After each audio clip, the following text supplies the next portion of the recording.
Richard Southern joins us now for some sad news for travelers we've had to hear a few times since the pandemic began, Richard. Yeah, it's tough news for all the airlines, Erica, but I think very tough for Toronto's Porter Airlines because it has not flown a single flight since March 21st of last year. And it has again pushed its restart date back. Porter says it's not going to take back to the skies until at least June 21. It's circling June 21 now as the restart date. We did hear from CEO Michael Deleuze, who said that Porter is looking ahead to summer and preparing, he says, for the possibility of some travel restrictions unwinding. I mean, that's why these guys aren't flying. They do a lot of the business to the States, and, you know, with the mandatory quarantines and all that, it's just not a viable business right now. Of course, airlines, big and small, Air Canada, Porter, you name it, they're looking for a bailout or an aid package from the federal government. And Erica, the Globe and Mail, just within the last few minutes, is reporting that an aid package will be announced as soon as this evening. Again, that's the Globe saying that, so we could have some big news coming in here as regards the airline sector tonight. Yeah, we'll be keeping an eye on that.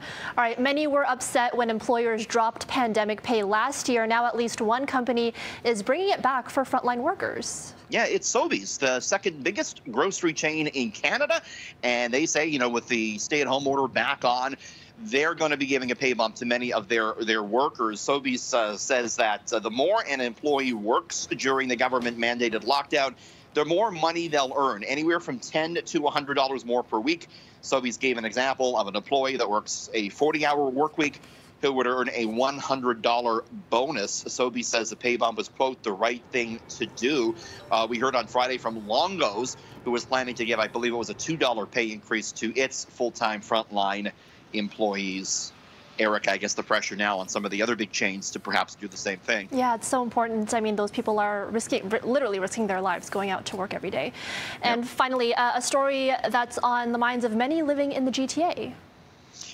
Housing, and how on earth are we going to afford it? You and I, Erica, talk about it so regularly about where the prices are. I think it was last week we learned that in March, even a semi-detached house costs more than $1 million. I mean, the prices are sky high, right? And now a new poll finds nearly half of Ontarians under the age of 40 have just completely given up on home ownership. RBC's spring housing poll found 39% say they're never going to own a home, in their opinion. 44% say they have been able to save quite a bit of money during the pandemic, but not nearly enough for a down payment. However, 28% of Ontarians say they do plan to buy in the next 2 years, and the vast majority of them say they're planning to do so to take advantage of record low interest rates that we're having right now.